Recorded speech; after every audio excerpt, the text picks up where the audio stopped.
Hi, everybody. So I'm Rune Sorensen, CEO and co-founder of AppHarbor.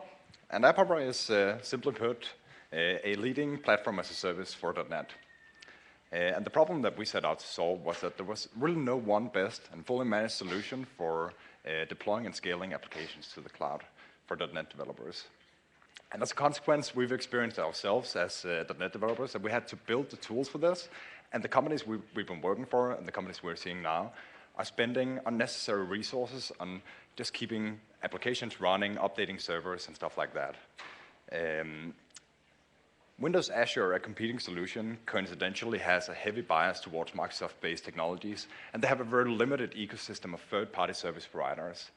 And as a result, companies have to develop applications that are specifically designed for a Microsoft-based stack and tools, which takes unnecessary time and can lead to vendor lock-in. And I'm not here just to pick on Microsoft today, but I'm just going to say that one of the advantages of being a startup is that we're nimble and we can act quickly and we can respond quickly to changing customer requirements, which means we can stay ahead of the game. And generally, I would say competing solutions, somehow, one way or the other, have unnatural workflows, and they're also slower at deploying, which means that companies don't deploy as often, having extended release cycles, and actually, due to that, unsafe deployments and also an inefficient process. So we've set out to create a better solution than that, and the solution we've created is built on the public cloud, and we use Amazon Web Services because Amazon gives access to a vast ecosystem of third-party add-ons, third-party service providers who build databases and all that kind of stuff on the platform. But it's also a proven infrastructure that's been around for years, so it seemed like a good match to start out with.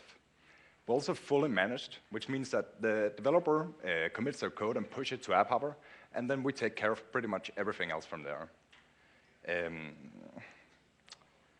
we've enabled fast and efficient continuous deployment for which not only reduces the risks that are associated with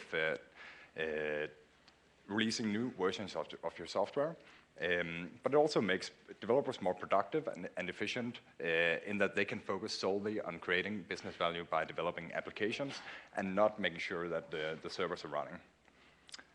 So every application on AppHarbor comes with a complementary Git repository for deploying new versions of the code, but we also integrate with GitHub and Bitbucket and other repository hosts to make sure that developers can use the same tools that they already use and love, know and love, to also deploy applications to AppHarbor. This is what we mean by hooking in with the workflow of the developer and making it an everyday process or even something you do multiple times a day. And we have an unparalleled add-on feature catalog, which has been made possible to make by providing extensibility points for third-party service providers to easily integrate with AppHarbor and make their services available through our add-on catalog. And as a result, today we have over 20 add-ons available, so the developers can choose the best tools and the best service providers for doing anything from performance monitoring and logging and queuing, data storage, and so forth. And as an example of how this all works, the developer would push their code to AppHarbor or GitHub or whatever. And as soon as AppHarbor receives the code, we start the continuous integration process where we compile and build the code, and we run all contained unit tests. If that process fails, we don't deploy the code, but we provide feedback for the developer so he can fix a problem. But on the other hand, if it succeeds, we configure the application with all the add-ons and any per-deploy configuration necessary, and we deploy it to AppHarbor managed servers running in the cloud. So here's an example of the application administration interface. And on the left-hand side, the user can navigate pretty much any aspects that are necessary for setting up an application. And on the right-hand side here, we can see a list of the latest releases that this application has had. And it's easy to roll back to a previous version, which gives additional peace of mind when releasing new versions of your software, in that you can roll back in seconds. And there is an overview of the installed add-ons where the developer can click through and see the administration interfaces provided by third-party service providers, which is, of course, deeply integrated with AppHarbor. Here's a part of our add-on catalog. And let's dive into one of them. We have the SendGrid add-on.